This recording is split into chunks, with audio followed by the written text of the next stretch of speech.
तो स्टार्ट होता है पार्ट 4 लीज पेमेंट्स के लिए, ठीक है।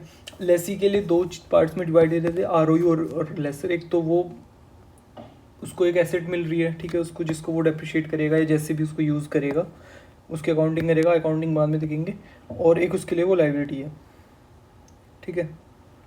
तो और उसके लिए लेसर के लिए एक इन्वेस्टमेंट है इन लीज। तो उसमें लीज पेमेंट कैसे कंप्यूट होंगी, क्या होगा उसका, वो सब चीज़ें पढ़ेंगे। Lease payment in the amount which is paid और expected to pays by lessee to the lessor during the lease period for use of underlying asset. Underlying asset is a ROUs. So it should include क्या fix rental होना चाहिए, variable rental, depend on CPI और rate जो भी होता है, ठीक है। Payment for option to of purchase, termination penalties हो सकती हैं, और रेजिडुअल लीज गारंटी हो सकती है। पहले रेजिडुअल लीज गारंटी बता देता हूँ यार। कई बार ऐसा होता है कि हमारी जो वैल्यू हम 10 साल 15 साल के लिए दे रहे हैं, तो we are having this fear that it might not be having in a good condition after 10 years to use it for another 5 years। So उस वजह से हम एक इंडिपेंडेंट वैल्यूअर के पास में जाते हैं और उससे उसकी वैल्यू निकलवा देते हैं that after 10 years what should be its value. वो हमने मान ली 5 लाख रहेगी, तो अगर उसकी वैल्यू वो 5 लाख से कम होती है तो जो रिमेनिंग अमाउंट है वो लेसी को पे करना पड़ेगा। ये रेजिडुअल लीज गारंटी है, ठीक है। उसके अंदर और क्या होता है, रेजिडुअल लीज गारंटी इसके अंदर ये होता है guaranteed value eight the end of lease period 10 lakh 5 lakh की मान ली, ठीक है। और एस्टिमेट वैल्यू लेते हैं, और हमें लग रहा है कि जो इसकी वैल्यू रह जाएगी हमारे अकॉर्डिंग वो 3 लाख रह जाएगी, ठीक है। देन हमारे आरएलजी 2 लाख हो जाएगा, और उसको हम इंक्लूड कर लेंगे अपने लीज पेमेंट के अंदर ऑन कमेंसमेंट डेट, ठीक है। अगर एस्टिमेट जो है हमारा वो ज़्यादा है, 5 लाख ये बोल रहा है, लेकिन हमें लग रहा है ये 6 लाख की रह जाएगी, तो फिर हम इसको इंक्लूड ही नहीं करेंगे कहीं पे। There is no RLG and will not be considered for lease payment. जो फिर फर्स्ट कंसेप्ट आता है वो आता है fix rental plus substance fixed incentive. एक फिक्स होता है जो भी उसको पे करना है during the period increase over the time by fix amount, तो वो ले लेते हैं। In substance it is fixed. Substance मतलब कि जो उसका मैक्सिमम पोर्शन है वो फिक्स्ड है। In if increase in rental is mentioned on the basis of variable factor but in substance it is fixed, जो मतलब मोस्ट ऑफ द पार्ट उसका फिक्स है, then such increase should also be considered in fix rental. अगर कोई increase है, जो increase in rental जो है वो वेरिएबल फैक्टर्स के बेस पर है। अगर कोई इंक्रीज़ हो भी रहा है तो वो वेरिएबल फैक्टर्स के बेस पर इंक्रीज़ हो रहा है, but substance it is fix then such increase shall also be considered in fix rental. तो वो जो वेरिएबल फैक्टर की वजह से जो चेंज हो रहा है ना, उसको भी हम फिक्स रेंटल में इन्वॉल्व करेंगे, इंक्लूड करेंगे। अगर जहाँ पर मल्टीपल वेरिएबल्स हैं, जैसे वहाँ पे हमने पढ़े थे सेल्स का एक वेरिएबल था, एक और वेरिएबल था, 2 से 3 वेरिएबल हैं, then we should go for that variable which seems to be real. जैसे कि वहाँ पे सेल्स वाला हमें पता नहीं था कि इतना रियल है या नहीं है, बट फिक्स रेंट जो पिछले साल था उसका 2% ले लेना, जो रेंट पिछले साल था वो तो पता है कि कितना रहेगा, तो वो हमने कंसिडर कर लिया था टू बी रियल। बट ऐसी सिचुएशन हो सकती है जहाँ पे एक से ज़्यादा रियलिस्टिक वेरिएबल हो सकते हैं, तो उस केस में हम जाएंगे जो सबसे मिनिमम इंक्रीज़ है। मतलब 2000 भी हमें लग रहा है कि सही है, 1000 भी लग रहा है कि हाँ ये भी रियलिस्टिक है, तो हम 1000 के लिए जाएंगे, ठीक है। ये वाला क्वेश्चन था इसके ऊपर based. 1000 is unavoidable accordingly in substance fix payment is include in the measurement of lease liability. जैसे 2000 भी इसमें फिक्स था, 1000 भी फिक्स था।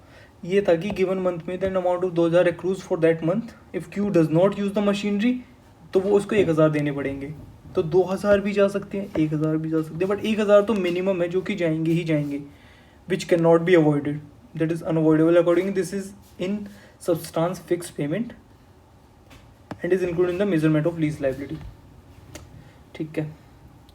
इन सब्सटेंस फिक्स अगर इंसेंटिव्स हैं, अगर कोई इंसेंटिव्स दिए लेसर ने लेसी को, then it should be deducted while computing lease payment on commencement date.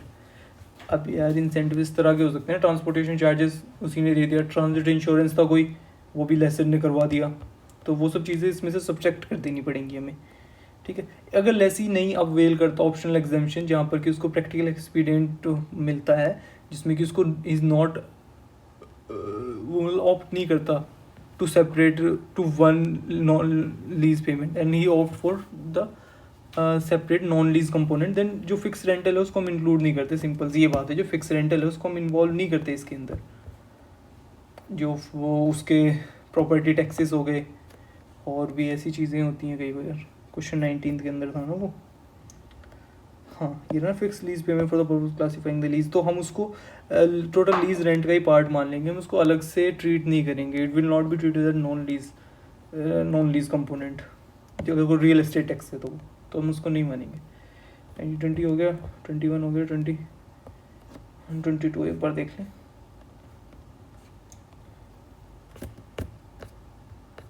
21 वही था, इन सब्सटेंस फिक्स लीज पेमेंट। अगर कोई 1% है, वो 2% है, तो इसमें से जो ज़्यादा रियलिस्टिक है हमने उसको ऑप्ट कर लिया। Previous rental entity B is required to pay no less than 2% increase regardless the level of sales activity, therefore the minimum level of increase in substance fix lease payment. ठीक है,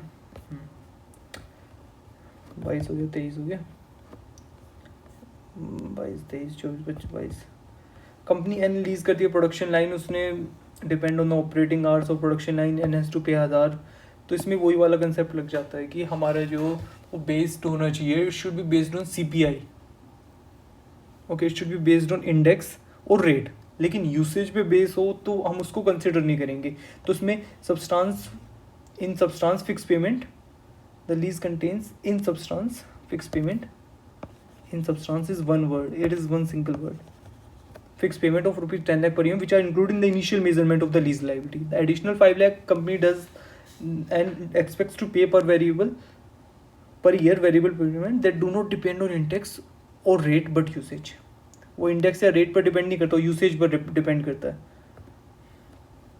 due to other factors, वही है ना, other factors की वगैरह से बढ़ रहा है, शेयर इन सेल्स प्रॉफिट और उसकी इन सब चीज़ों से अगर वो बढ़ रहा है ना, हमारा जो रेंट है और जो कुछ भी है उसको हम directly profit and loss account में दिखा देंगे and it will not affect the lease payment. ठीक है, ये ना, अगर CPI MR ROI उसके ऊपर बेस्ड है तो हम कमेंसमेंट डेट को lease payment should be computed on prevailing rate, जो प्रिवेलिंग रेट है CPI MR ROI उसके बेस पे कर लेंगे। और अगर कोई related factor changes in future then lease payment shall be remeasured in relevant period, तो वो रीमेजर हो जाएगा इन रेलिवेंट पीरियड। इसके ऊपर बेस्ड क्वेश्चन नंबर 23 है। एन एंटिटी एंड 10 साल की उसमें गई, वो 10 साल लीज पेमेंट जो link to customer price index से लिंक था, not a floating interest rate. CPI beginning में फर्स्ट ईयर था और वो चेंज करती है एवरी 2 ईयर। तो फर्स्ट ईयर पे तो 105 है, तो इसका तो हम कुछ करेंगे। जो सेकंड ईयर उस पर 108 है, तो what should be increase the lease payment, तो वो 1000 से 1080 हो जाएगा at the end of year 2 when the lease payment change, the entity updated the remaining 8 lease payment to ₹1080 per year. तो वो बाकी की जो 8 है ना, उसको भी वो चेंज कर देगा टू 1080 पर ईयर। सिंपल सा ये हुआ कि 105 जो था वो फर्स्ट ईयर पे था, लेकिन 108 पे वो सेकंड ईयर पे था। तो lease payments are updated at the end और every second year. At the end of year 1 CPI, at the end of year 2 CPI 1 should be the included lease payment. ठीक है, तो यहाँ पर बता रखा है कि जो सेकंड ईयर में है उसमें वो चेंज हो रहा है। आगे कितना चेंज होगा उसका कोई डिस्कशन नहीं है, कुछ नहीं है कि हर साल वो कितना होगा। तो हमें जिस उसका दे रखा है हम उसके बेस पर आगे का कंप्यूट कर देंगे। अगर आगे 30 या 34 साल बाद कुछ चेंज हो रहा है तो उसके अकॉर्डिंगली आगे वो ट्रीट हो जाएगा। एट द लीज कमेंसमेंट जिसमें फर्स्ट ईयर का कितना किया per year for 10 years, then it does not take into consider the potential future changes in the index. At the end of year 1 the payments have not change and hence the liability is not updated. At the end of year 2, when the lease payment changed, the entity updated the remaining 8-year lease to ₹100 per year. ठीक है, 23 उसके बाद में 25 एक कहाँ है 25? ये variable lease payments around due at the end here.